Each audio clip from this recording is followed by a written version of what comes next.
Ma Mission TV, le miroir du monde.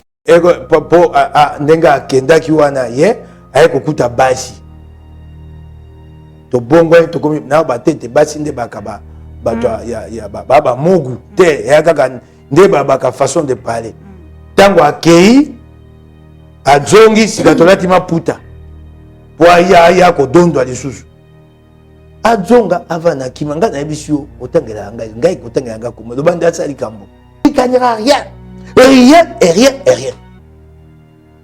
Pe senga ngai te nga mokebai nazwa kibota nazwa ebotu na pesa na maboko ya fayulu pe nazwi moto na ngai na pe fayulu bamba bo fayulu bambi ngai soka bolekisi 2023 wana pe abobite to jwi kibota to pesi fayulu po bamba biso na kosala yango te nyawe tumboko maka gouverneur au remplacer de koji le quoi yo comme koma le quoi de Chicago yo comme koma kasi na note ya penza te na note ngana ni tumba ngai yo moi maele yo je suis porteur d'un mandat suffrage universel direct ngai na kosangisa bato na kosaba ba ko finga ngai ba ko lola ngai ya vai na ndako na ye akozela atima kona mesa so ba poni bato aye ko négocier bango pote gouverneur problème na zana yango soko benga ngo problème personne na ndimi yango mama ngana motinda mikisise zeko kufa na miso na ngai boko tu na ngai so na problème personne na ngobi nde na okai mbambo so abe batangobi babi na linga ngobi te na meka ko yana bango abi to yaka bolingo ngana ngobi na sisaka musa zela na sisa musa la commission na mema yango na penye jantino ko kanga lobi wana nde oya mitano kako ya lobi oyo lelo poso nde jantini ngobila aligaki sika alekela biso mayele aya akotiesa bato oyo linzaka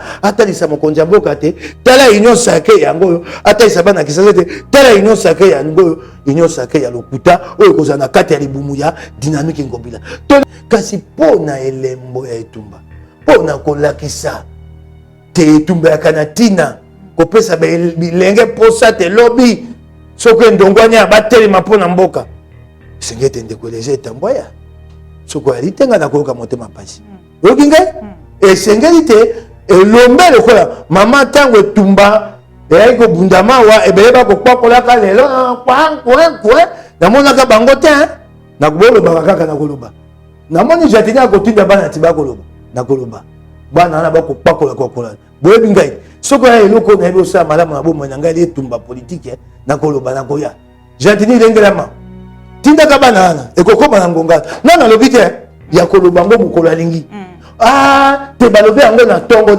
te chaque Congolais est libre de revendiquer l'organisation de l'élection en 2023 quand il veut l'Assemblée nationale banda babandi mokoni osomoni basai bokundoli moko ya mbongo bula mataya ya munene babimisi yango eloko te libungu to oyo bakaka IGF na Assemblée nationale te bino pe bapandisa mosala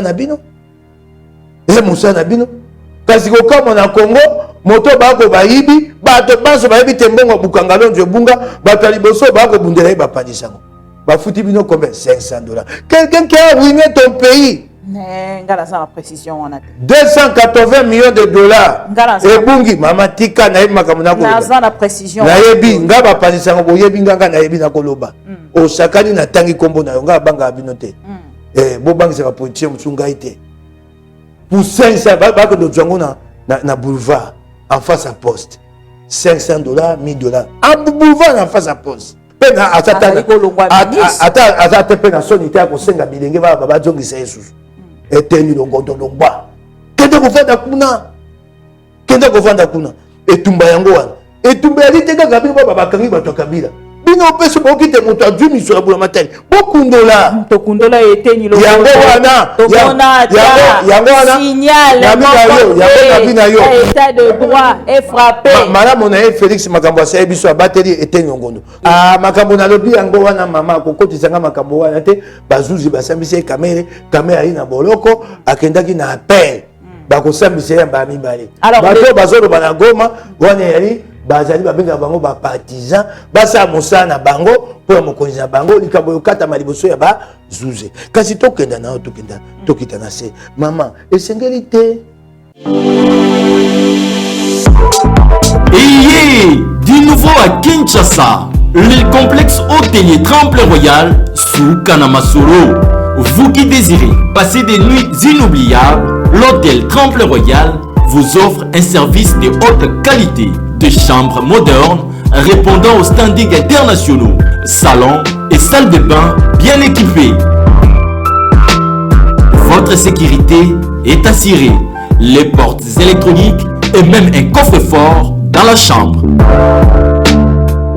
Tremplin Royal dispose d'un restaurant VIP, des plats de différents goûts à un prix hors concurrent, de boissons de toutes marques accompagnées d'une musique douce. Ce n'est pas tout. Pour vos déplacements, Tremplin Royal met à votre disposition une voiture pour tous vos déplacements et un groupe électrogène industriel pour faire face à la coupure d'électricité.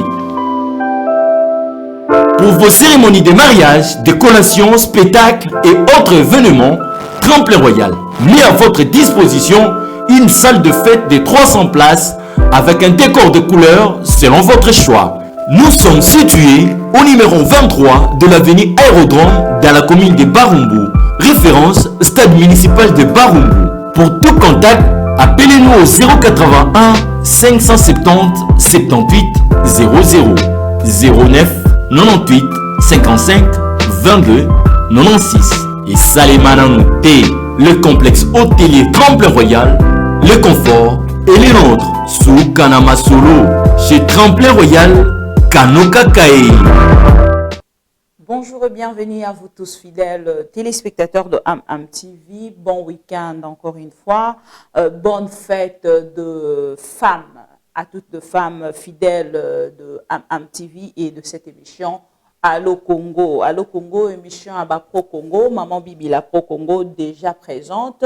Pour Naromeka Kosolo l'ensemble, Nabande Konyon Sobazali Kolandabiso. Aujourd'hui c'est un week-end. Turoki Kaka ko clôturer semaine Oyo na Mokoya Bino Bolingara Mingi honorable Mike Mukebai. C'est avec lui Nde Tokosolo la Penza à point d'actualité Belé Penza au Tomeki Bongo ko Zwa Nangambo Nabiso. Ya makambo ezali koleka bongo na mboka tokosolola ensemble Nabino pour la première fois dans cette émission topa non saliboso oyeko salema mokolo ya lelo ya APK majorité mobimba et na ngambo ya union sacrée. Donc, la déclaration na bango tout à l'heure déjà à travers ma mission TV. Caleb Moutonde attendu ce mardi au parquet na Kinshasa. Kabila de retour, Kabila Kabange de retour. Bataille Sakibisote Akimi, Akei Libela.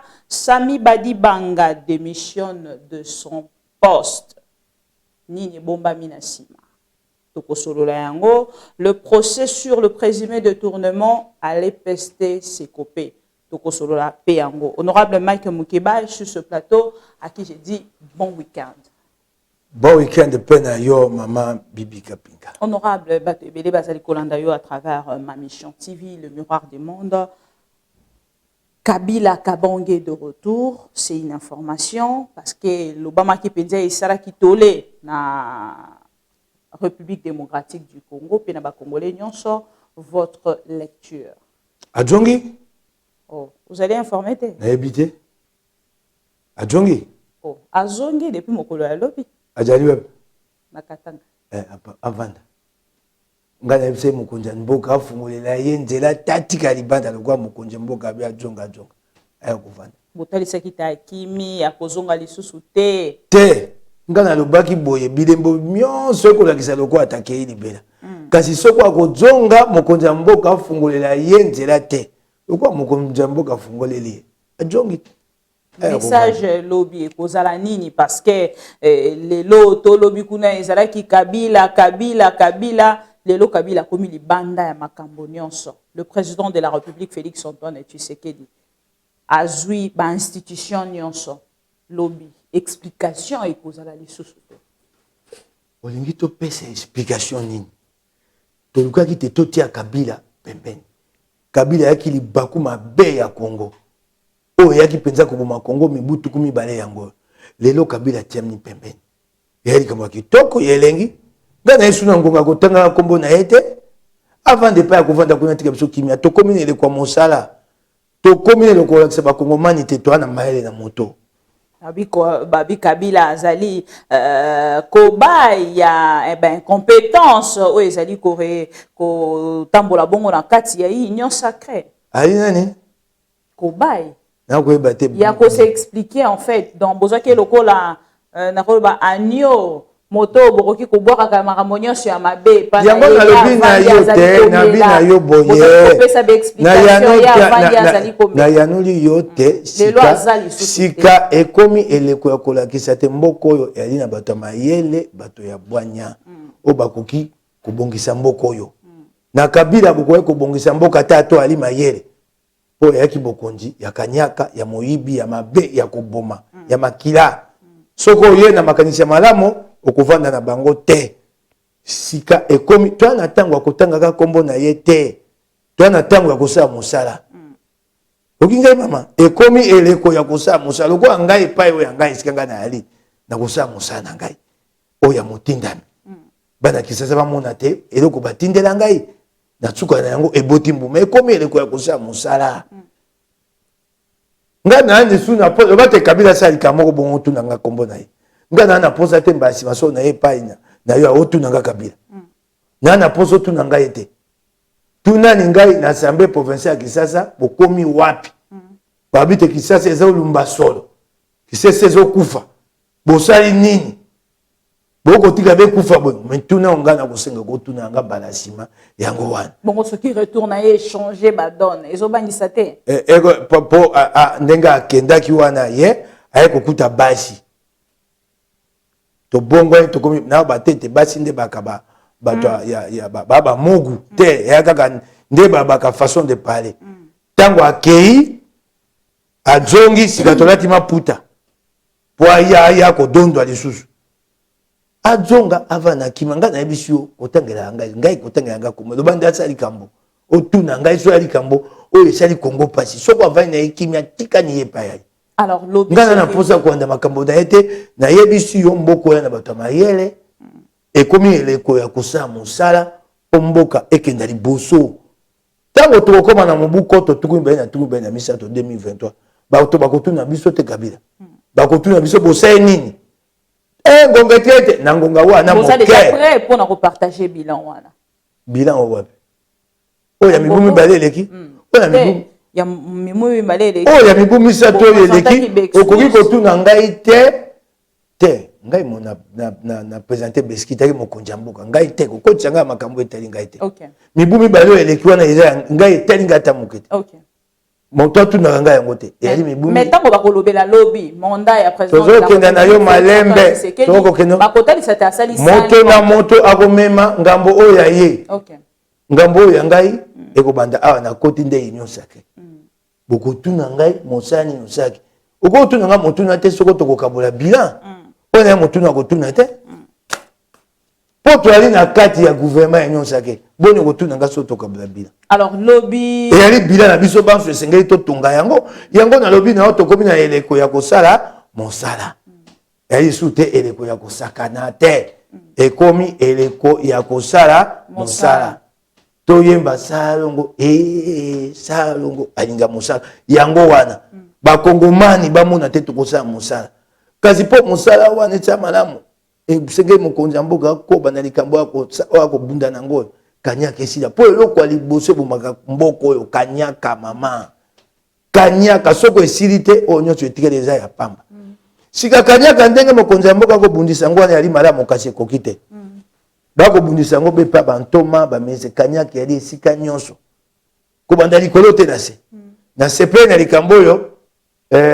mokonzi ya mpulushi Sylvano Kasongo asalaki akeya mibomi boye apesi bato wana etombo babando bangamo kanyaka esengeli kobundisa yango likolo te na se esika nyonso yali bituka nyonso ya mboka oyo ekotisaka mbongo yali ya kokufa DGI DGRAD tango bakoba IGF mokonzi ya mboka bamosusu IGF akenda kosala audit na DGI basala audit na DGI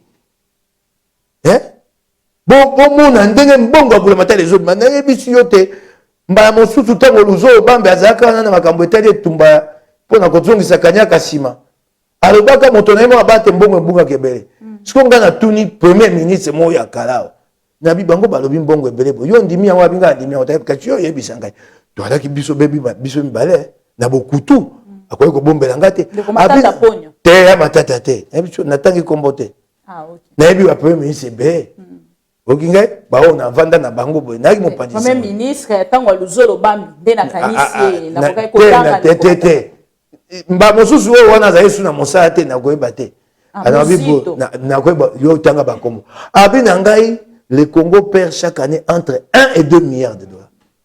Entre 1 et 2 milliards de dollars. La moyenne 1,5 milliard. Okomona mbongo tobukisaka. Yango na koyebisa mokonzi ya mboka. Mbongo wana ebungaka kuna moyibi pa na nini ote. Na gouvernement te. Na DGRAD, na DGI. Mbongo ekobunga. Esengeli kosalisa audit ya monene. Oyo te bakokende poso moko bayebisa to bakangi moyibi te ya monene. Toyeba mbongo bonye bunga na mboko. Mbongo ekobunga ebele. Mba mosusu so tokenda nzela wana tokozwa mbongo ya okende ya kobungisa mboka na lombango. Tala ndakisa soki premier ministre yebisinga te le Congo perd entre 1 et 2 milliards chaque année. Et bongo tokozwa mbongo ya basino apoani. Mbongo wana ezalaki 6 milliards de dollars. Pona mibu soko zomi soko mitano. Na be mitano so tokangi madosu wana. Tokozwa 1,5 milliard multiplié par 5, ça fait 7,5 milliards. 7,5 milliards. Na mibu mutano mama. Musale ko sa mate mo ke dali bosote.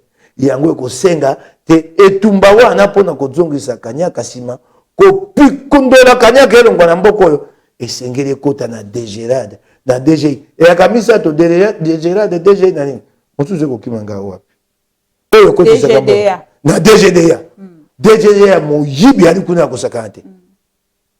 Moyibi akosakana te esengeli kosalisa audit ya monene na bakompani wana. Alors lelo parce que otalisi makambo etali audit IGF bazali kosala mosala na ye mais bato mosusu bazali kotalisa balobi IGF yango azali kosala mosala oyo babengaka 2 poids 2 mesures na ngambo mosusu bazali kotalisa ndenge nini mbongo penza to pe misolo dépense ezali komata penza chaîne ya dépense emati makasi mais asalaka audit te mokolo nini IGFP akosala audit na présidence toza kokenda malembe nalingi na bakisa na likambo moko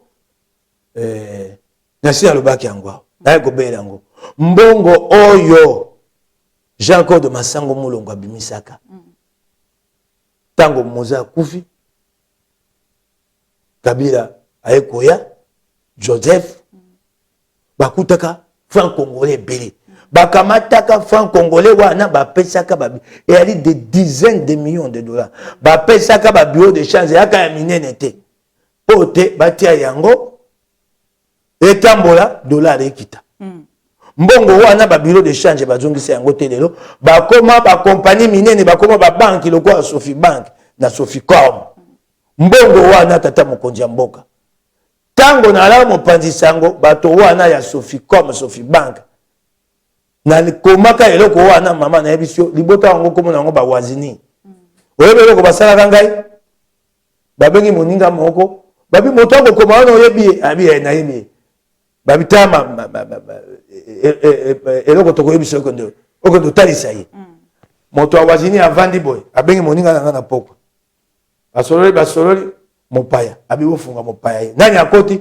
Jeannette Kabila abi nango omoni abisi moninga nango omoni lobe abengisi moninga nanga yaka moninga nanga yava babi mopaya bofunga mopaya kota mopaya ya kota zowe kababi kendo yebisa moninga na yo akeba ta batonga na koyamba bawazini mbongo wana mokonzi ya mboka alandela mbongo wana eyali mbongo ebele mbongo ya Congo bato badondi nango ba bureau de change bazwaka mbongo wana bakoza sambo to libwa na kolukaka mikanda wana na yebi te tango na longwaka esika na alaka na kei na kolongwana na komona mikanda wana te kasi na yebi ndeko moko ali nango na koluka na yebi pa ali su bakende kotuna yango na banque centrale mbongo bapesaka ba bureau de change tango Joseph waye kokoma mokonzi Jean-Claude Masango Mulongo ayebi mbongo wana mokonzi ya mboka Sophie comme Sophie Bank o bakomi wana eri mbongo ya bulamatari ya Congo bazongisa mbongo wana bawazini bazongisa mbongo wana bino bawazini. Alors olobi na ngai mokolo nini nalobi na yo kodite présidence de la tozokenda malembe. OK. Eloko esalami mbala moko to mibale to misato to mine na président de la République yali mabe na kosenga mokonzi ya mboka tika yango ba dépassement budgétaire wana abanda kolakisa ndakisa ye moko moto aliboso alakisa ndakisa soko esalamaki bongo na ntango batambolaki na FCC ngai na kotika kosepela na yango te alakisa ndakisa kasi boyebaka pete bopesa IGF mosala nyonso ye moko te eyali mpasi Kongo yali monene bato mosusu batali sinzeli ya miso ya bulamatari boyebi bango kombo na bango Assemblée nationale. IGF asali mosala monene mama bakongomani bayebaka esu IGF te mokonzi ya mboka Félix akei kokundola IGF esengeli te wana mpe tobetele maboko mwa ndambo mingi te mpo akoya kovimba moto ya kosala etikali mingi. Vous allez conscient que nalobi te Assemblée nationale Assemblée nationale pe ana mosala ya sinzili ya misolo bulamatari asa keloko te azali union sacrée asa te to ko kema mena ko ba Assemblée nationale lelo te bande banda telelo tokota démocratie Assemblée IGF atesi biso te Assemblée nationale kana yango ya babubu bavanda bango balia kambongo okingai basa keloko te tambongo bulamatari ndenge koyibama lelo yo Assemblée nationale pe asa pe musana o memisa IGF nyonso ya moto na yete Assemblée nationale zana bato kama mitano so babite banda ko kundwa makambo ya mbongo bulamatari bato akosaka na esute kasi komona bato na Assemblée nationale ba député nationaux musana bango obi musana ba député nationaux so ngo ba député national ojwa wapi ojwa na tu na ba député nationaux ba jwa bongo wapi na bantichambre ba ministre musana bango mikonyo je pas ba ministre mikonyo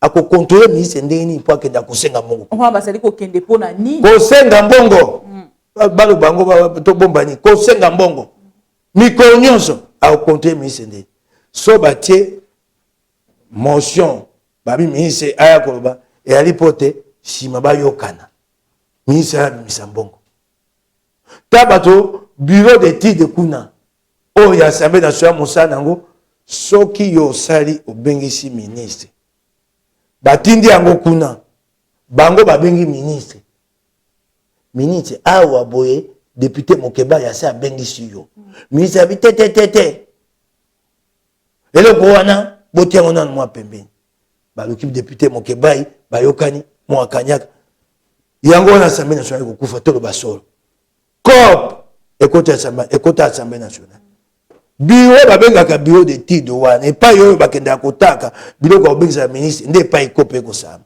na bango moko ba ministre na ba députés nationaux boko baka IGF l'Assemblée nationale banda babandi moko nyo so moni basai bokundoli moko ya mbongo bulamatari ya munene babimisi yango eloko te libungu tu ko baka IGF na Assemblée nationale bino pe bapanjisa mosana bino kasi ko kama na Congo moto bako bayibi bato baso bayibi tembongo bukanga lonzo bunga bato liboso bako bundela bapanjisa ngo bafuti bino combien $500. Quelqu'un qui a ruiné ton pays ngala sa précision on a te 280 millions de dollars et bungi mama tika na makambo na ko na la précision na yebi nga bapanjisa ngo yebi nga na yebi na koloba o sakani na tangi kombo na nga banga bino te bo bangisa ba politicien mutsunga ite pour 500 bako do zango na boulevard en face à poste $500 $1000 en boulevard en face à poste bato bako do mbongo pona ko bundela matata ponyo mboka na yo yali elenge $500 oko tiape monoko oliango na passion toka na Congo mokolo ko $500 ekuti yo na makambo ozwa ko na tongo ata ngonga ya nzanga ekokate midi ekokate sesili yo zo bundela moto wana oya bomi mboka na yo pour $500 pour kei awa na immeuble batongi sika wate oyebi yango te komo yango ya kani Et pas ezaka ciné soko palladium. Cinépolis. Comment dango immeuble na Cinépolis. Et comment ka Cinépolis immeuble na kombo yango. Ezaka Cinépolis. Et pas bato kondo ba ko do mbongo pona ko bunda matata kunati. Na immeuble wana. Na ba bengi ngate na batindami na bapandisango mawa na Congo te mama tika to tika na likambo oyo. Mbala sima to bandolo bango ana montango boko te to bandolo koloba pamba. Parce que likambo etali ndeko matata ponyo. Bolobi ozali ko accuser ba journaliste. Bango bazali ko innocenter ndeko matata ponyo. Babengi si ndeko matata ponyo na justice atikali ko kende ata mokolo moko te. Ezali ko loba na côté. Balobi na yo te akokendaka akoyanola mama. Akokenda à 2 reprises. Nalobi na yo mama akoyanola. Soko be bapandisango bomonita keite. Botia bakonzi molongete.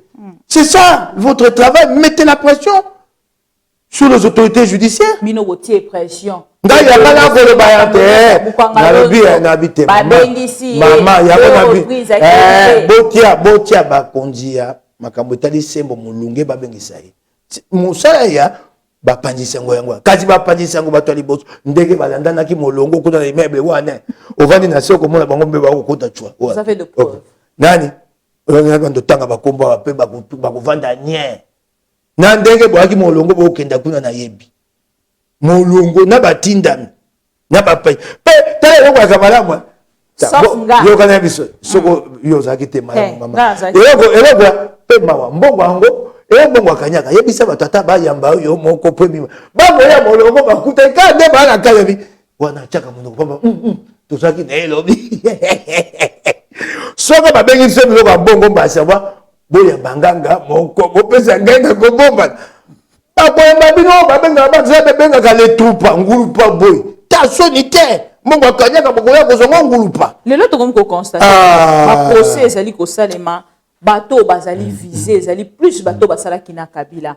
Est-ce que vous allez comment la tête ezali ba procès bato Kabila basali bakato bato Kabila basali mibutu Mukangalonzo matata ponyo EPST toko Willy Bakonga na bina yo tokena yana bato Kabila basali mibutu mina mwa ya lindenge wana ba umi muibi ngo ya monene bandeka oyo yebi pele yo na bibi ba konzi ba panisa ngo bonsunga te oyo yebi awa na bokonzi afi lokwa yeteni to ba yango te ndenge bakangi yete toko bela telelo pena atata atata pena soni te akosenga bilenge baba bazongisa Yesu eteni longondo longba kende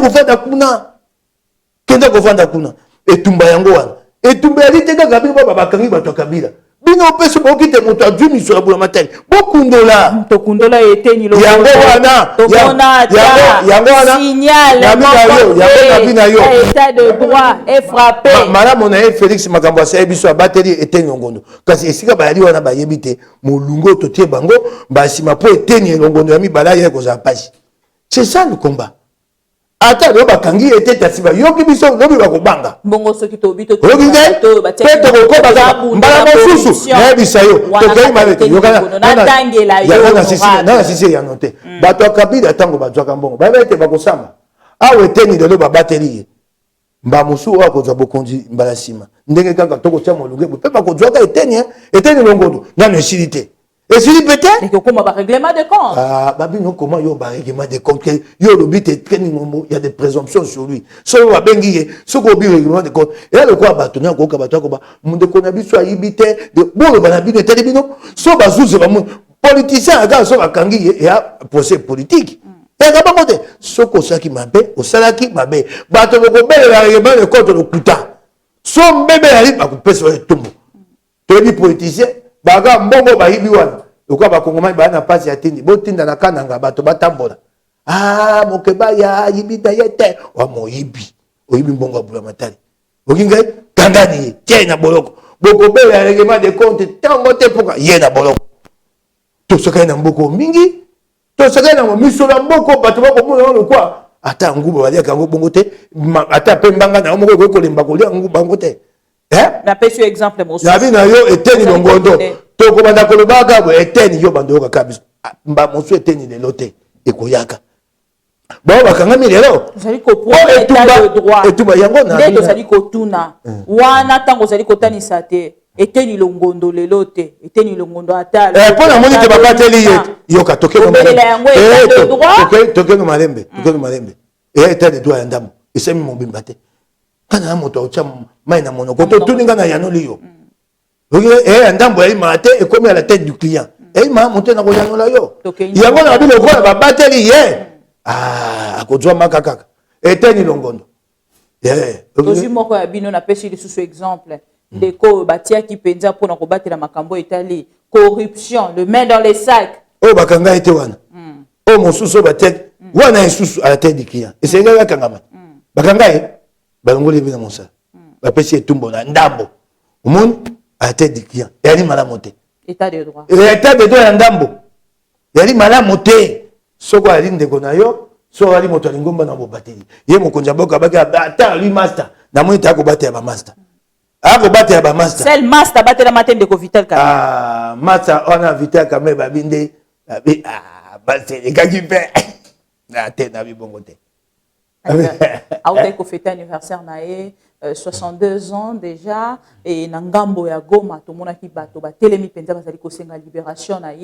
Makambo na lobi yango wana mama ko kotisanga makambo wana te bazuzi basambisi Kamerhe ali na boloko akendaki na appel ba ko sambisi ya ba mibale. Bato bazolo bana Goma wana yali bazali babenga bango ba partisan basa mosana bango pour mokonzi na bango likambo yokata maliboso ya ba zuze. Kasi tokenda na tokenda tokita na se mama esengeli te bano bakoya sima na biso babunga nzela. Maman, on peut tout dire. Toko komatali kolo, toko kita na se. Tango basambisi Kamerhe, maman mbebe monanaki ko batete mbebe zanga kete. Eloko sa ye Kamerhe ayebaki te elekaka nango beboyi. Yango wana ba maman keba mbongo na ye ko bana na nzoto na yo te. Oko sutuka. Toko ke eloko sali Kamerhe yali te mbongo na bandeli nde na nzoto na ye. Ta ya kanango boy. Mbongo na ye. Mbongo na ya ndambo. Yo ya ndambo wana ekamati yo. Maman, nous devons dire qu'il y a certaines choses que Kamerhe a fait. Bato basi basala yango liboso et les kana nango bakanga bangote. Yango ekobaki mon mission. Le directeur de cabinet n'a aucun pouvoir pour instruire le ministre des Finances et la Banque centrale. Na mbongo etai makambo ya gouvernement. Akosenga mbongo etai makambo ya présidence de la République. O etai mbongo ya ndako ya zokamba. Okinga? Il ne peut pas instruire pour un projet. Il était un gouvernement. Il n'a pas ce pouvoir-là. Tant que le mano a commis Mozito. Abina Mozito ko simba ka so ate loko te mbongo bula matalité. Kamera qui opposition ne le quoi. To telemena le mano. To bi le mano na makoki akoma mokanda wana te. Kamerhe Bosana Kiango. Ça, je l'ai dit sur le plan pédagogique. Moi, je n'ai rien à voir contre lui. Je ne suis pas contre lui ou pour lui. C'est quelqu'un que je connais. J'ai toujours eu de l'admiration pour lui. Même si, par ailleurs, lui et moi, on a connu des problèmes. Et tout ça. Okay? Mais sur le plan pédagogique, pour les générations futures, non. Il y a eu de fautes graves dans les chefs de Kamerhe. Il y a eu de fautes. Tu écris au ministre des Finances. Pour un projet lié à un ministère. C'est toi qui écris. C'est ça. Il y a eu des fautes. Il faut le reconnaître. Le directeur général de la direction générale de contrôle des marchés publics est venu. Une question lui a été posée. Ça, je parle de ce que j'ai vu. S'il y a eu des vices de procédure, ainsi de suite, tant mieux. Ou tant pis. Combien d'argent sorti du trésor? 57 000. Quel projet? Comment on appelle ça? Maison préfabriquée. Question à monsieur le directeur général de la direction générale des contrôles des marchés publics. Avez-vous autorisé ces marchés? Non. Sinon, comme démontre la preuve. Psycho. Mbongoana. Et là, mon habité. C'est lui qui a le pouvoir. Il y a qu'on le battait. Bon, ça là. Zandowana. J'autorise. Bossala, faites ce marché. Il vous dit, je n'ai jamais autorisé. Il dit, je n'ai 57 millions. Il vous dit, je n'ai jamais autorisé. Mais l'argent est sorti de la Banque centrale. Sauf qui et là qui n'est le courant, pour les alliés Mawamini. Et c'est là qui y a Vakanga. Et c'est là qui doit grâce à ce Vakanga Mabango Manso. D'accord, comme il s'en bon côté, na Mokanda, il y a directeur de cabinet. Et si quand la direction générale, il y a contrôle des marchés publics à autoriser. Et de faute, comment on veut tromper toute une nation? On veut tronquer l'histoire. Parce que ça dit non, non, j'ai dit c'était important. Ouais, c'était important que j'en parle. Et de faute, le reste on peut discuter. Et de faute, c'est pas le pouvoir du DIRCAB. Il ne devait pas ordonner, il ne devait pas. Ça, nos enfants doivent le savoir. Il ne faut pas mettre tout dans... Non. Où se trouve Kamere aujourd'hui? En prison, Azali Banda, Azana chambre, et Bimi, Ezali Kosala Penza, polémique na réseaux sociaux.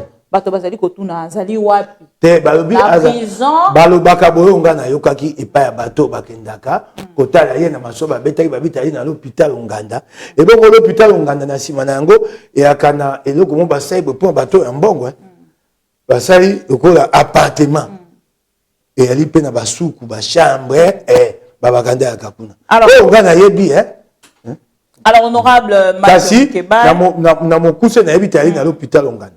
Alors, quand on a dit que c'était mingi bateau, basala kina, nangekina batumikaki, basala kina kabila, des bateaux, basali bongo kozala visé, to moni li susu. Yande ko kalève, ndenge nini basali ko tombo la pena, batinde lié li susu. Convocation pour na kotali c'était. À mon avis, la mardi, la semaine haute, osali ko ba. À mon avis, nangambo ya. Gai na yanoli na bi bato basala ki mabena tango kabila esenge bayano.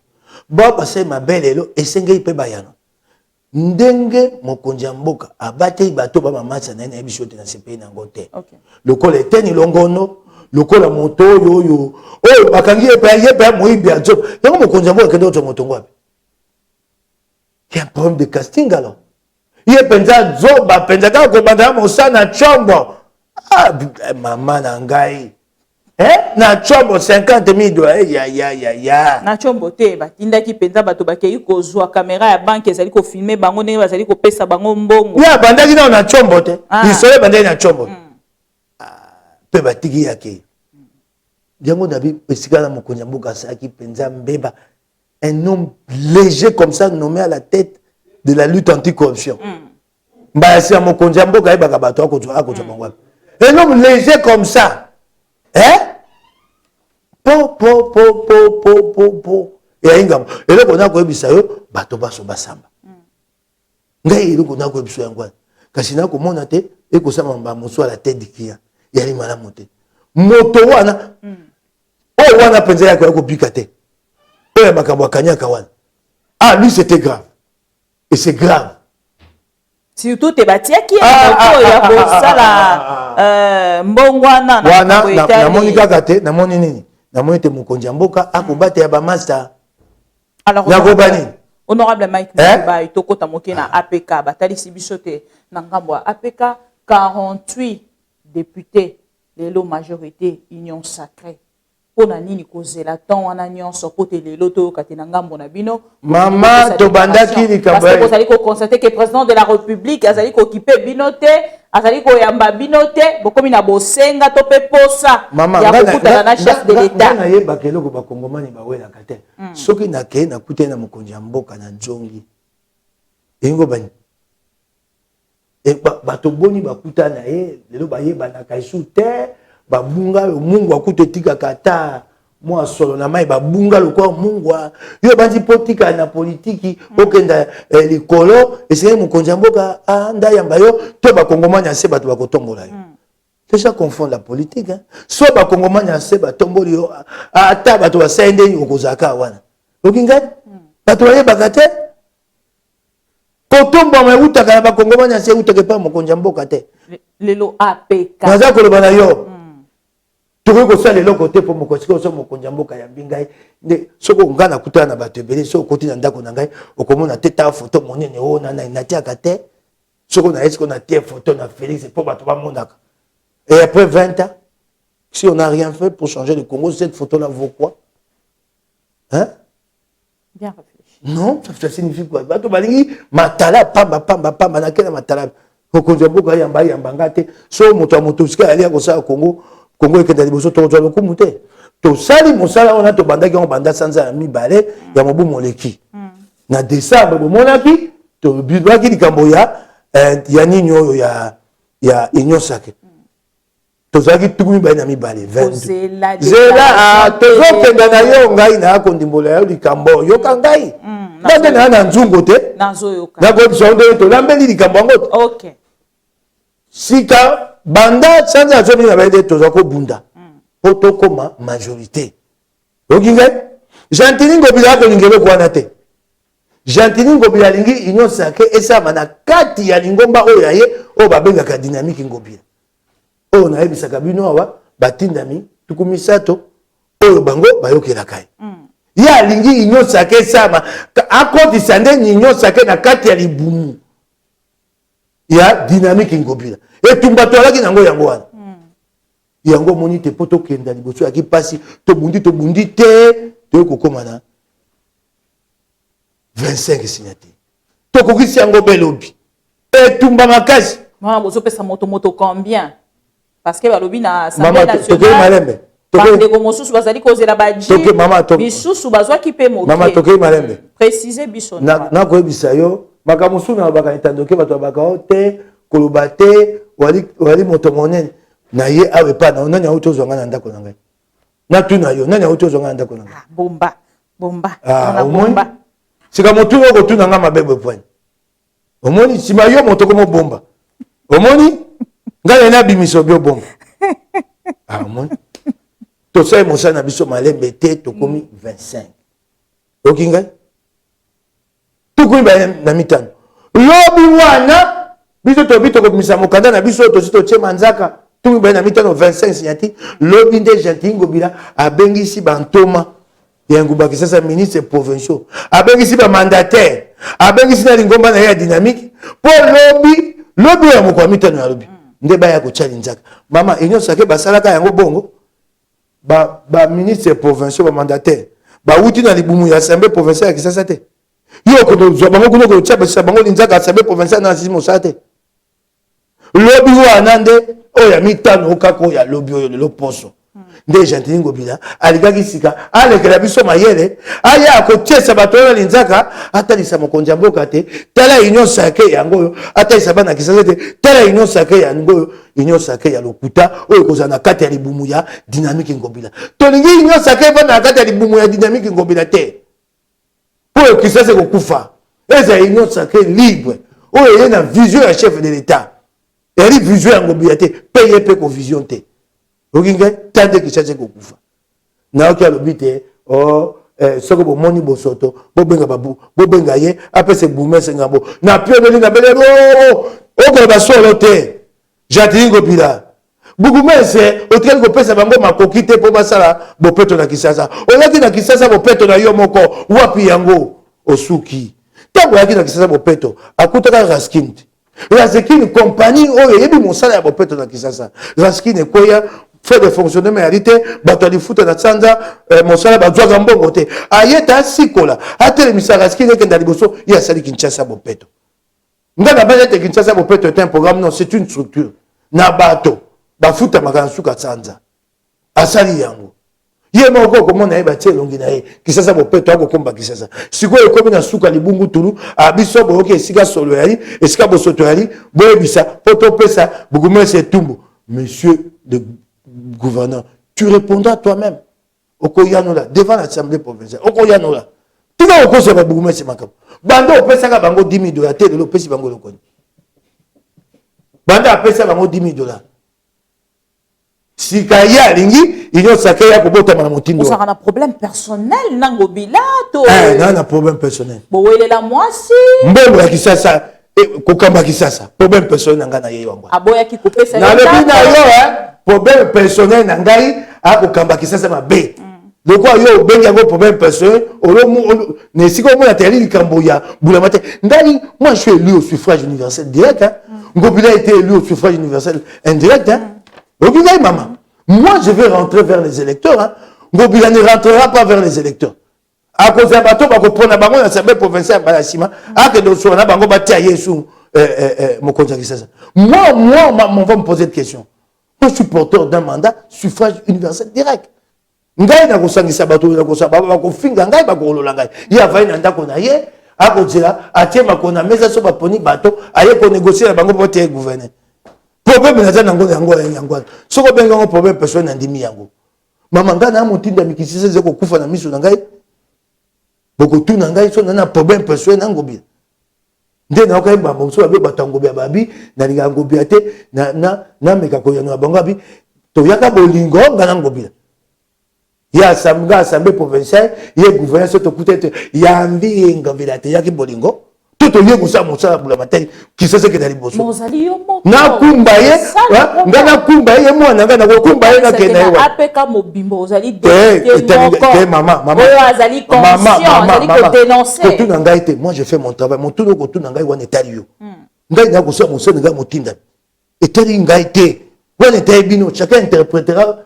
comme il entend okingai misusu basali koloba honorable Mike Mukeba etali ngai te mama etali ngai te na bisu kana yaka bolingo te na motokuna na ka bolingo te na ngobila alors lelo boteli na kati ya union sacrée isika ko bana ko bimisa salité ya union sacrée na to no malembe tango to ko sa union sacrée to sai bondoki poso sai mabe to vandanie yango ande union sacrée sika kutu nde ya matata ko le kaliboso po sika to komi na majorité na kondima te o me mabiso na nkunda wana na ki député opposition sika yo komi singa député ya majorité o sama e komi mbami bale ko le kaliboso yango moni na bakisi moto na ngobila pa ko yoka yango ko bakisama ako kabakisa sama be makambo ay ko chama nzanga na kometa maman na yoki ya lobite to ngoki ba partenaire mais ngobila vous avez cherché des partenaires par quelle voie où est l'appel d'offre na ba panisa goso ba ya no bango ba ko dinda na kiti ba ko sepela sans background pour tout na mituna mango ba to ba solo où est-ce que vous avez cherché des partenaires monsieur Ngobila dites-moi par quelle voie na kati na président commission na ko mingite mo sala commission ici na Ngobila ko kanga parce que atalisi à lobby mo sala ya commission qui salité maman ngela ki ko sala terrain pour na bana ya lingwala maman na pe na kabongo ko passer ba moment na ba na pe soka ke loko moko compagnie wana kombo dango Focus RDC SARL siège social adresse avenue Ngungulu Tete numéro 45 gérant la société Olivier Ndundu tokei na avenue Ngungulu Tete numéro 45 toluki siège ya société réalité oyebi avenue Ngungulu Tete numéro 45 yali lopango nani maman yali ndako ya José Ndundu tata na Olivier Ndundu compagnie yango wana o bapesi marché okangai yali siège ya compagnie tokei kotala epai siège ya compagnie yali ndako ya Mbuta Muntu et José Ndundu oyo yali tata na Olivier Ndundu oyoki epai wana compagnie wana dis-moi yebisa ngai mama wana compagnie commune opesinga te honorable ponga pena avenue Ngongolu Tete numéro 45 commune de la Gombe okomi kaka na ekuke ya Marsavoko omoni Marsavoko ekoteli nango oyo etali balabala euti casier judiciaire na loboko ya mobali awa ndako ya Mbuta Muntu Ndundu bononge yango wana yango wana de siège ya compagnie dites-moi un peu monsieur le gouverneur dites-moi monsieur le gouverneur Jean-Denis Ngobila.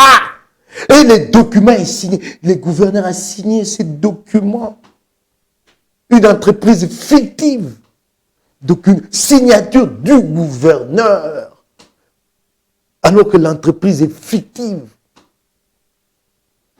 Est-ce que tu comprends? Ozo Yokandai maman. Oui, c'est la deuxième société. Ozo Yokandai maman. Pas si. Ce gouverneur a signé. Et ça c'est pour de... Oh. nakokota mingi te na ye mokonzi ya commission OK. napesi yo kaka likambo ndambo biso moko tokokende to mekabongo ata kaka awa tala so tosisi kaka awa tokota no te na motuka tokei na lakisi yo Ngongolu Tete numéro 45 c'est la résidence connue du monde politique de monsieur José Ndoundou bandanga na moke na mosala mopalisango Ndoundou avandaka ndako wana banda na moke soko yo komona lopango ya fololo ekiti bolikolo boye mettons mosu société ezana se société balobi na mobeko ya Congo epai compagnie yali esengeli okoma yango libanda so komengo libanda te komi moyibi non mosu makoki ezali na te balobi soko bakoki yali te bomba compagnie na yo na ndako na yo yali te po engumba ya Kisasa nde ya kopesa yo esika obanda kozwa mbongo osala na tamo makambo na kobimisa ya compagnie wana après kosilisa na commission Gentini akobomba moto na sa mesa misu balobi ozali kolinga kotuka ndeko Gentini kote abimisa misholo apesa yo o se calmer nakoloba nakoloba kaka nakoloba namoni Gentini akotinda bana tiba koloba nakoloba bana na bako pakola kokola boyebi ngai soko ya eloko na yebi osala malamu na bomoi na ngai etumba politique nakoloba nakoya Gentini lengelama tinda kabana ana ekokoma na ngonga nana lobi te nako bisa nako Gentini abimisa na lobi na yo yo zela boko saka makambo wana ka nde boko sa mokeba e makambo po Gentini akopesa nga mbongo oyo ekobongola bomoi na ngai libela Gentini akope yango na bina bino namoni akotinda bana bako pakolaka bilenge wana oyo apesi ye $50 nayoka pasi ya bilenga baka bilenga PPD bakozwa mbongo bisika nyonso sikoyo batika moto PPD be moko Gentini ngobila alors lelo tozozonga mo soko apesi bango $50 bapakoli sika lokola mwena na lobite zela zatoke male c'est bon osali na commission honorable na sisaka mosa zela na sisa mosala commission na mema yango na penye Gentini okokanga. Alors, honorable, tous la question, la tourni pour nani boseli tant oignon so. Pour te bosser la déclaration, pour te to kenena pour na biso ya sou. To kokisi, tout comme ba na mitano. To komi majorité. Ba mosu ba ko bakisa malelo lobby. Okinde? To kokisi tout comme ba na mitano sikoyo endima mite majorité ya union sacrée et koki. Le logo a convaincu binonio sur 48 quoi. Te pete ya majorité auto tongi na bande ko na IDPS bande ko na MLC. Et ala ki passe pour na kotonga yango koki manzela ya kokota na libumu. Ya dynamique o yangobila. Alors honorable tokende. Yango mone tumbato ala ki na yango mone djungonga. Alors tokende na question nanga ya suka po ba konko salanga signe ya temps honorable Mike Mukeba. Nini ezali ko sala ki ensemble lelo bokenda kana ko sala ka rappel ya cahier de charge na bino parce que totalité na kati ya cahier de charge na bino bolobela ki makambo etali ba réforme électorale na kati ya cahier de charge na bino eloba mi makambo ebele penza o tongo mosusu boko kuta na te na kati ya union sacrée te to sito ke na union sacrée ko andaka na te je te continue union sacrée ba rappel les alliés belé est-ce que vous allez ko reprocher te na kati ya y partage ya pouvoir boko na moi kokoso politique ya libe bongo moi ko swana bokeli boso ya bongo sika siko yo bi boni yo pasi to ko bima nje na union sacrée poto ke na wapi doko andai boso to na kufite wana bata faulu bako beta tangwa ya basuke balukaki ya beta tangwa te basu to bima te to kinda to na union sacrée to na union sacrée pour la partage et pouvoir au topé la formation et gouvernement oyo est-ce que vous allez côté la ensemble que se retrouver na ko banda te ba ko pesa moto na moto na oyo ekoki na ye na bozito ali na ngo ensemble ali ngoma monene ba ko pesa bato na oyo ekoki ya boyete mama pona monaki ko soutenir ndeko ngai na pesa ki ba privilégié ba député nationaux ba signé départ ya mwana mboka mabunda soko ba baite ba pesi na bato ba tiaki nzaka mwana mboka mabunda na bine léger ya solo pona moi elelo bato ebele ba ko ninga ça 251 honorable tango tumbayaki makasi bato musu balaki te okay yango na ebisi yo te tikangai na ya na bi te erika pona bato ba tiaki nzaka ya boko ya mabunda te ngai na ebi ndeko eleze ya tambo ne etumba o epa eto bandi na yango te to ya kokoma lelo mama Toi qui belé te. Et là bato comme belé. Et ali malamu beaucoup kanga yango te. Et ali likambo Congo eza les étés ali yangaité. Kasi pona elembo ya etumba. Pona kolakisa te etumba ya kanatina. Kopesa bilenge posa te lobby. Soko ndongwani abatelema pona mboka. Sengete ndekoleze tamboya. Soko ali tenga na koka motema pasi. Okinga?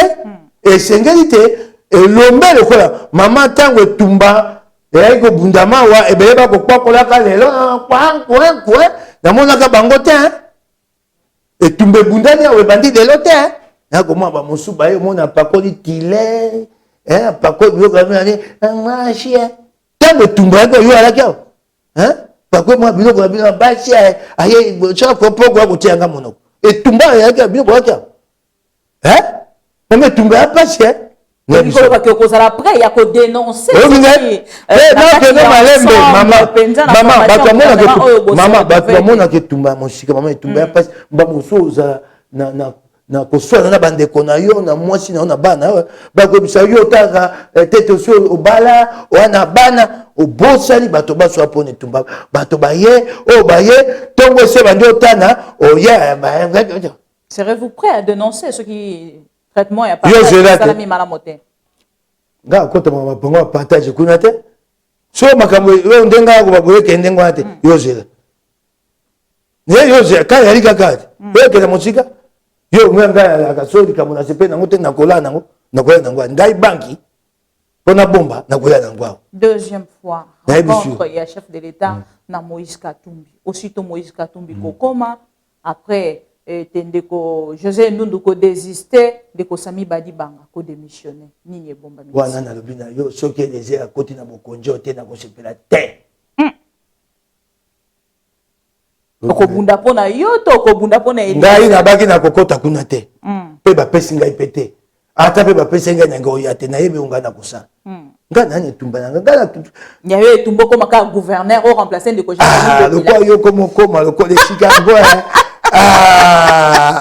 yo comme koma kasi na note ya ko penza te na note nga nani tumba na ngai yo amwa maele yo nga nani tumba na ngai na biposa ba bi na za posa ba mbende wana te soko pesi ceux qui ont été ministres hier ils sont bato ba bisaka yo bato na Congo ko so mota ko ministre nde suka mokili kasi pone les so akotite na ko sepela te pe na ko tia moto wa simana yango makasi bongo soki balongoli yo na kati ya parti obi moto soki eleki balobi oyo akomi mombuma mabe penza ale bolongola ye na parti po moto azali ko te na ko tia kaka moto na kati ya libota libanda te ok bakolongola te balongola point question na honorable deux fois rencontre il y a chef de l'État on est talinga été bakonzi na yo Moïse Katumbi bakonzi bakutani bango mibaye basolo sika olinga na échec na bino na Sénat oyo ka ndenge nini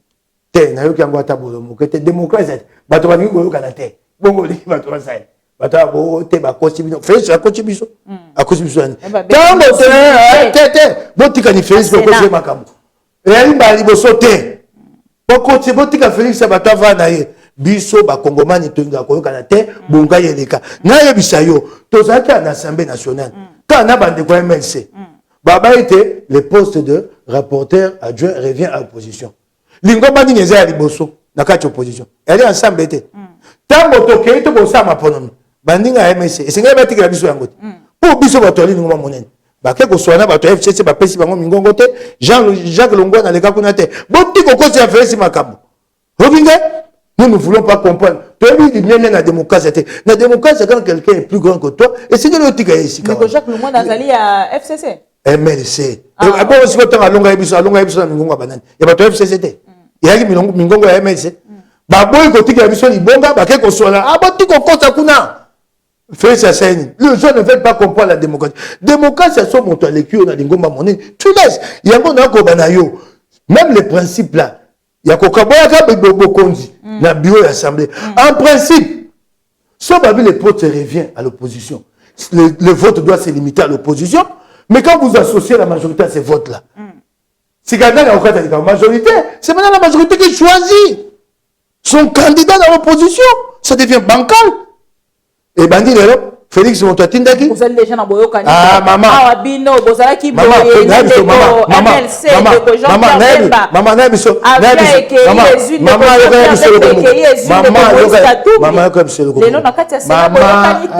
biso ce que j'admire de la classe politique congolaise, les gens sont malhonnêtes et ils se connaissent comme ça et ils vivent comme ça.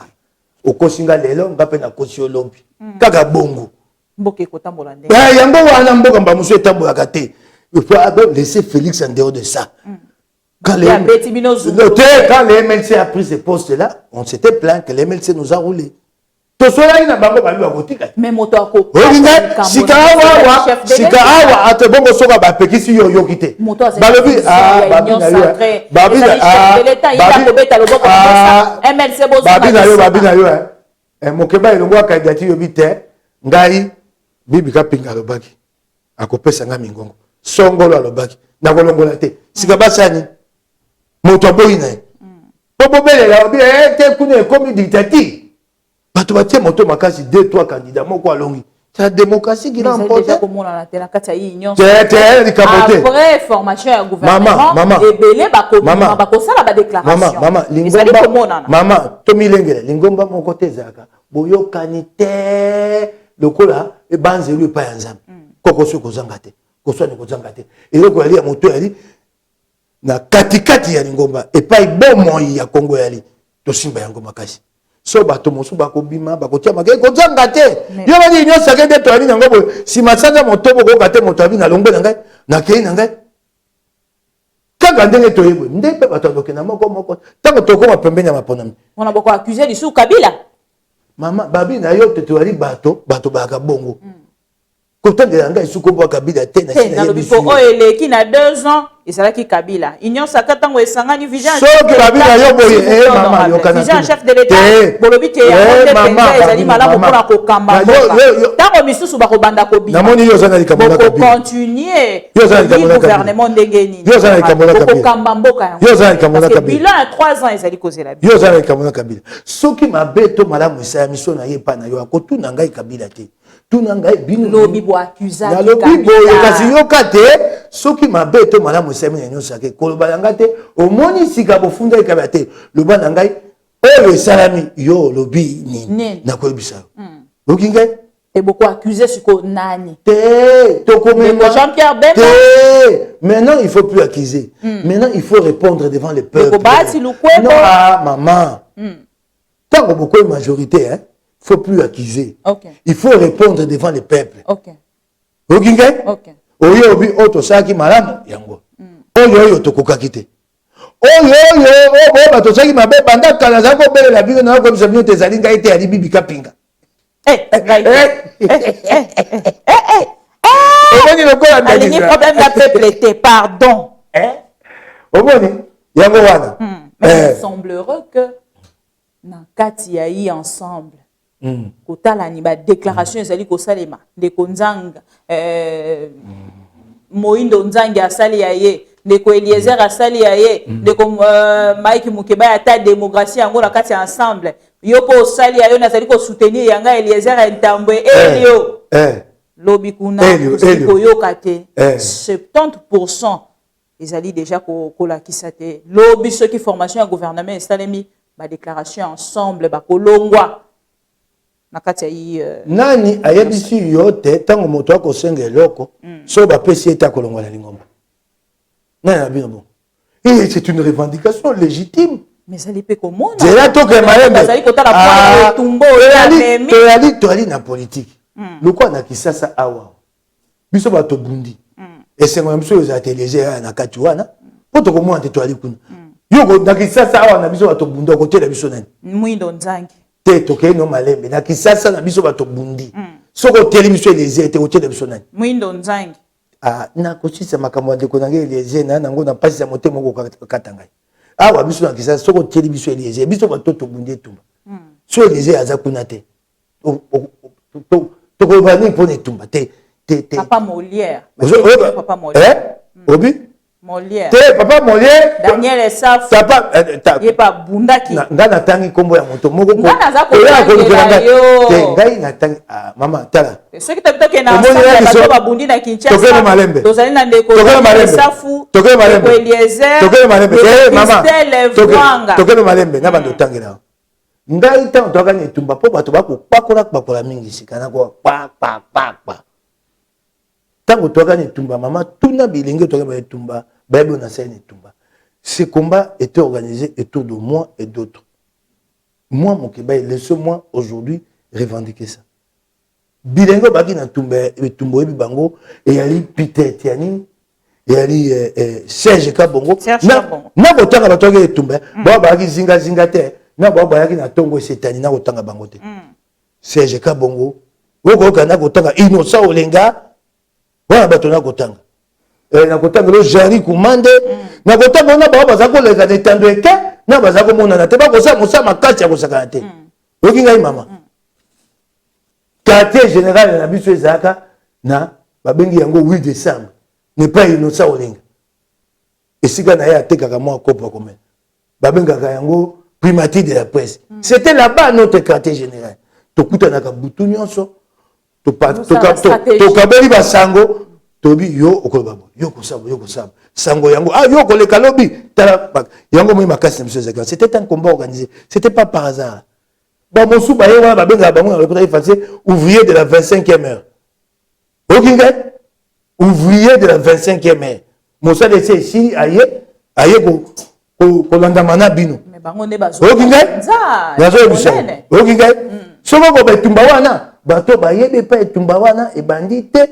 etumba wana banda kala to ko lenga yango ko bomisa yango tango na bimina boloko en 2015 c'est là que nous nous sommes organisés à partir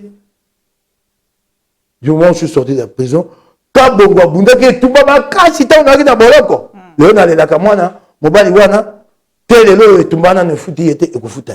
Êtes-vous prêt pour les élections? Oui, j'ai raison si dit ça wana maman nabina yo donc bato atia kaka triba ezali kombo na ekabo o kuna mokeba nzoka ye kuna libinza soko mbaka nga moluba to ko sanga makamba bikolo kasi te bato abo akoloba mokeba na kioske po bango na bango baluba nzoka yanga na moluba te ye moto alibenge nga moto kuna ya ndemba mama nakoya nakozongisela lisi po bato na moi bakokpa koleleki nakozongisa lisi toile etumba wana po yeba etumbani pa ebandaka nani asaka nini na bao bayaki na tongo po bamoni te mange se tele kokweya bayekoya na etumba batele kweya bolokota mange elongo po ye pa azwa ndamu bokeba bokpakolaka bino nyonso bwa bakongolais te nabina ya boye mama ngambo na ngai yali tete bato aba oyo adui quand on parle de ce combat là bao basala etumba bayali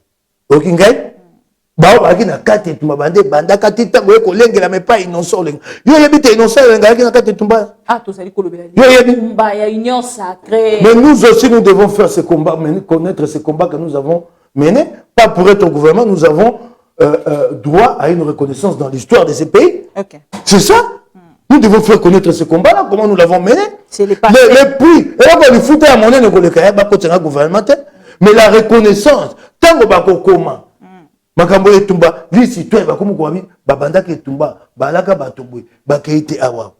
Tout à l'heure, côté tokende aussi ça. Maman, ngana sina na zoko de la suka, na leleli bato po na lobi. Batata épiscope balobi eloko mabete ba bisi be mokonzi analyse sur la position des évêques ba bisi ka mokonzi mboka ça ça maponomi na mobu kotomi bale tukumi bale na tukumbe na e komi ngambo ya nini moto na moto ali na ndingisa ya koloba ngo mokolo alingi te balobi yango na tongo te chaque Congolais est libre de revendiquer l'organisation de l'élection en 2023, quand il veut.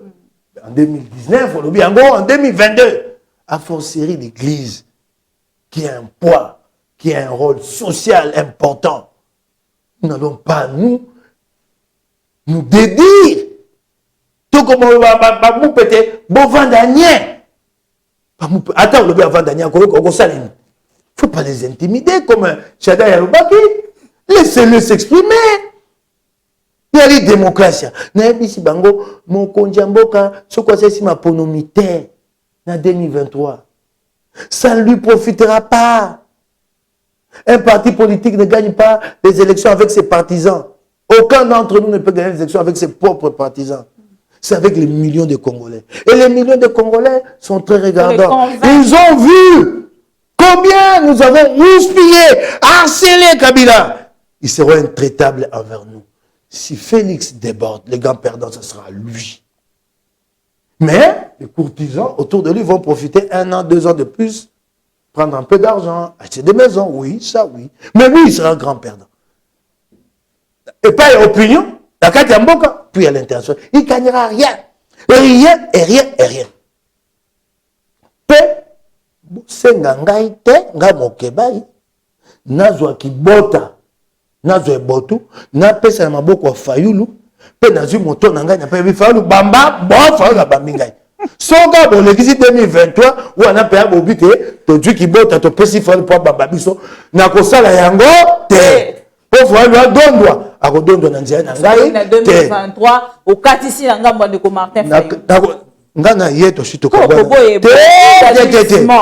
te mokolo wana so ekoki na vin kasa na ngai na kangi nabi mokolo na bandaka mandat ya député provincial so ko ekoki ka mibu mitano basasi maponomi te na vin kasa na ngai na kangi vous allez pour glissement ekokuta ngai te na boyi ngambo mokonzi ya mboka ngai na boyi nakosenga bandeko ya DPC ne nous mettez pas en difficulté. On soit là dans le glissement, moi, je ne pourrais pas défendre ça. Je ne pourrais pas défendre cette ligne-là et je prendrai mes responsabilités. Je l'ai toujours dit. Moi, j'ai fait la politique comme ça. La responsabilité est avant tout individuelle. Il arrive un moment où l'homme répond lui seul devant l'histoire. Je prends la responsabilité au niveau individuel. Si collectivement, mon groupe va ailleurs, il va ailleurs. Je m'assume devant l'histoire. Le plus important, ce n'est pas tout ce qu'on va me dire. C'est les Congos. Le plus important, c'est les Congos, c'est qu'on dira de moi après. Mon Congo, on a sauvé Koki. Quand on a cassé la Kendakanango, l'Assemblée professionnelle, on a bien un cocotte. Mon Teke Nangé, Beli Namatamba. Quand on a cassé la Nangé, on a Djongi. On a Poufou Matamba Nangé, on a Koumoudia Maponomi. J'attends les élections. Okingé, maman. On a Koumoudia Maponomi. Mais ça les mandengeni parce que déjà quand on a été retard il y a 2 ans chef de l'État a joué 3 ans maman on est politique otuninga mituna mibaye essentiellement ngambo et pas iboye 2 ans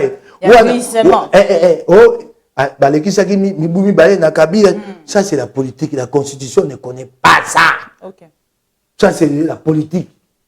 La constitution a dit 5 ans. Si nous commençons à déroger, mboke koufi. L'essentiellement, qui est déjà passé à la télévision pour nous dire, techniquement, pas politiquement, le savoir apprendra autant d'années, autant d'années. On n'a pas. Non, ça c'est du fétichisme, ça. Mais il y a un débat à bon côté. Il faut qu'il y ait des gens sérieux qui viennent. Le recensement prendra 5 ans. Alors, s'il va prendre 5 ans, ça signifie quoi? Banda yango, il banda manda. Soit banda on a 4 mandat, le prochain président va poursuivre ce recensement-là. C'est ça. Un pays ne se construit pas en un jour. Les gens veulent tout. Non, non. Quand tu vas aux États-Unis, tu es impressionné par le gigantisme des infrastructures. Alors, le c'est ça. Mais ça a pris 30 ans. C'est ça le problème. Tous les gens, les camarades, essentiellement. Donc, Félix, c'est facile. Et c'est quelqu'un qui a voici c'est. Mais commencez par nous dire, hein, selon vos calculs, le recensement prendra combien de temps? C'est d'abord ça. Avec la dimension du Congo, les moyens à notre disposition. Hein? Tu comprends? Bon, c'est ça le vrai débat. Hein, on voit, bon, 6 ans. 6 ans, ça signifie que ça ne se fera jamais dans un seul mandat.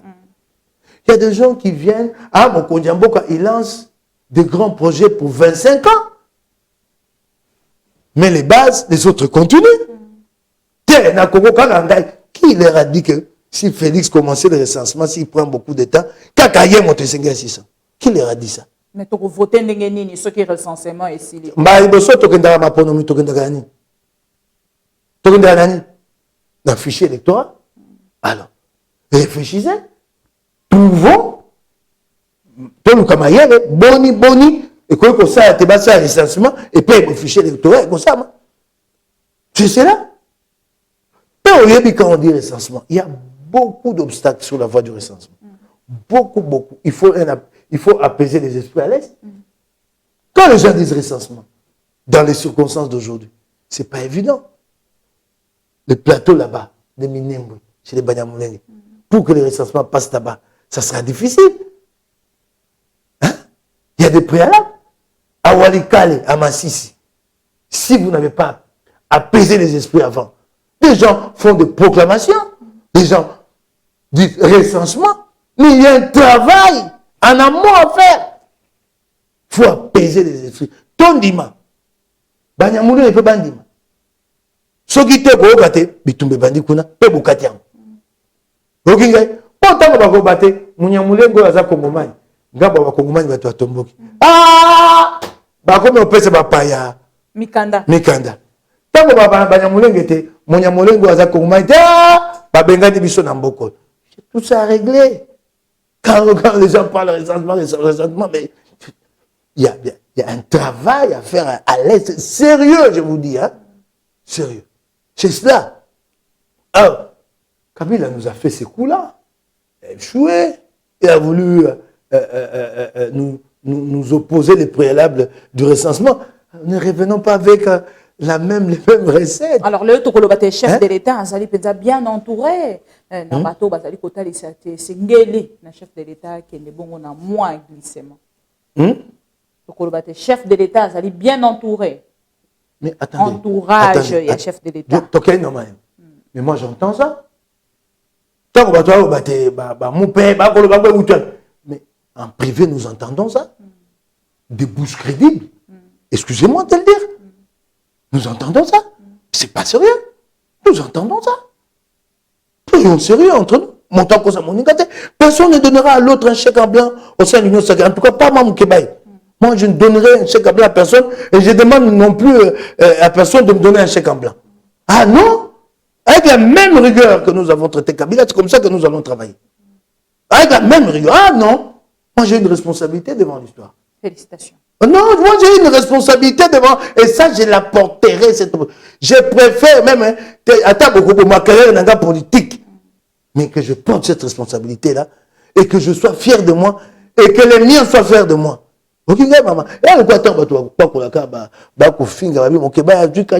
Quand je suis avec les miens, ils sont fiers de moi. Ils savent combien, quand on n'est pas payé, j'ai galère avec ma famille. Et que je ne prends pas mon téléphone pour aller négocier. Et chez les miens sont fiers de moi quand on m'insulte à la télé. Ils savent la réalité. Ils vivent cette réalité avec moi. Et puis, excuse-moi, hein, je vais te le dire, je vais dire ça aux Congolais. Je suis un homme très fier de lui. Ah, ça, je dois le dire. Il y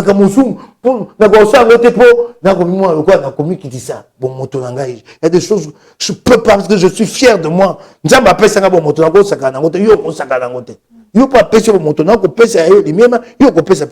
Merci beaucoup.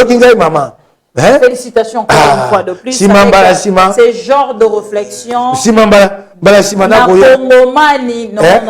Non. Toko beloka maboko et nzela ezana no molai.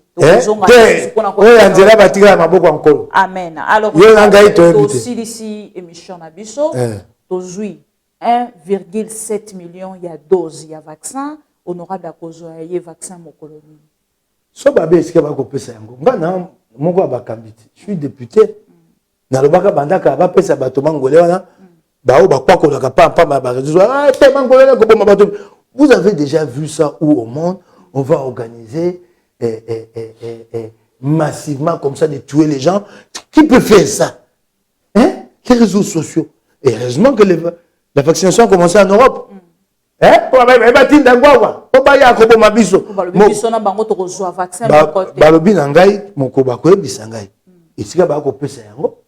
Comment on a télé na kena kagotwa nini ko ebisa na bakongomani o bazali kolanda biso o bazali na kimia te depuis bayoki likambo ya vaccin o ya mangole ya utiko yamba ba na kimeten basali ko lobate ba yeli biso vaccin ya ba indien ba yeli biso bongwani ni susu be liboso abakeza vaccin ya mabe fa biso o mindele bango moko basali ko bongwani ni susu bato wana baba to kolanda te.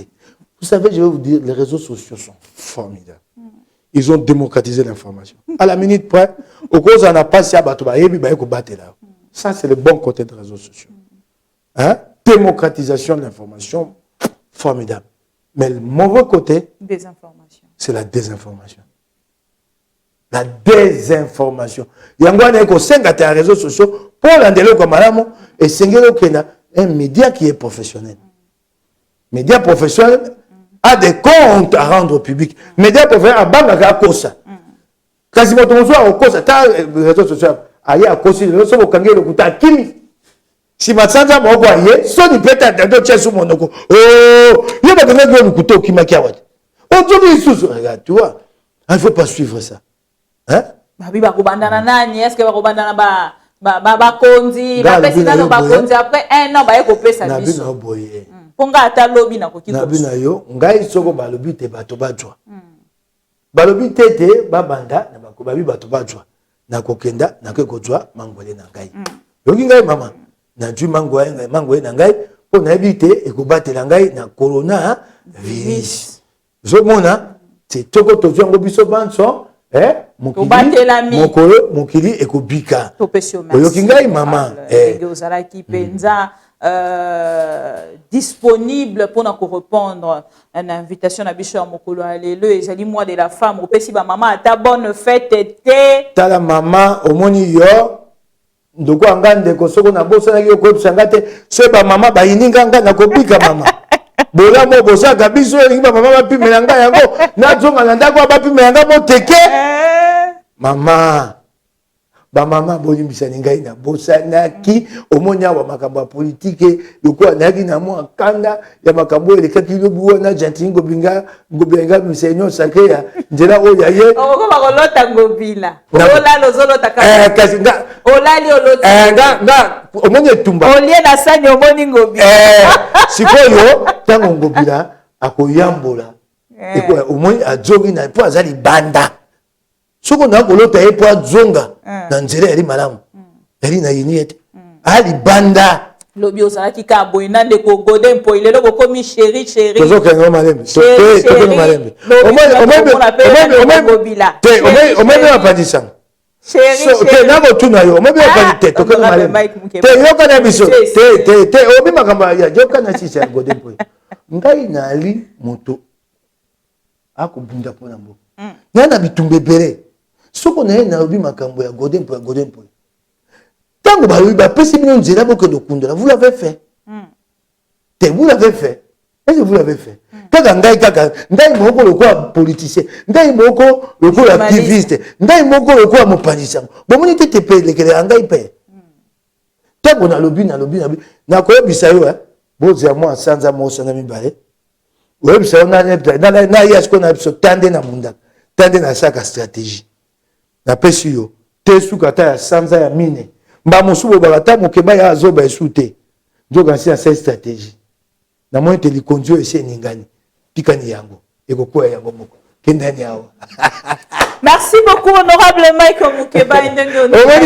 oyebaka te naka na stratégie bino kota nayaka kolobaka bobilobaloba nana bakolika kolobaloba esi bazwi majorité bazwi déjà union sacrée azoloba lisusu nini batikani biso. Merci beaucoup à vous tous fidèles téléspectateurs de MTV, surtout le maman. Bonne fête de femmes. Bisi kanya sobozwami. Fête o ya basi ezali ali putate. Na bisa ka ba maman ezali ya moto. Mokoloni ni basi bakokoma kokota penza na bisika ya ba décision ya minene ya mboka. To bunda. Je suis RDC, je suis RD congolaise. Bisika nyoso bozwami na pesi bino mbote et to kende bongo na ko défendre ba valeur to tombola ba valeur et kozala malamu mingi. Maman Bibika Pingala Pro Congo na pesi encore bon week-end na bande ko nyoso balandi biso. Merci à Volding Kituka derrière la caméra même ton machine. Merci à Olivier à l'assistance à la rédaction. Je vois Grévis Tekis et Gloire Bossobé. Bisous encore une fois de plus. Je vous porte à cœur parce que je suis votre mère. À la prochaine. Et du nouveau à Kinshasa, le complexe hôtelier Tremplin Royal sous Kanamasoro. Vous qui désirez passer des nuits inoubliables, l'hôtel Tremplin Royal vous offre un service de haute qualité, de chambres modernes répondant aux standings internationaux, salons et salles de bain bien équipées. Votre sécurité est assurée, les portes électroniques et même un coffre-fort dans la chambre. Tremplin Royal dispose d'un restaurant VIP, des plats de différents goûts à un prix hors concurrent, de boissons de toutes marques accompagnées d'une musique douce. Ce n'est pas tout. Pour vos déplacements, Tremplin Royal met à votre disposition une voiture pour tous vos déplacements et un groupe électrogène industriel pour faire face à la coupure d'électricité. Pour vos cérémonies de mariage, de collations, spectacles et autres événements, Tremplin Royal met à votre disposition une salle de fête de 300 places avec un décor de couleurs selon votre choix.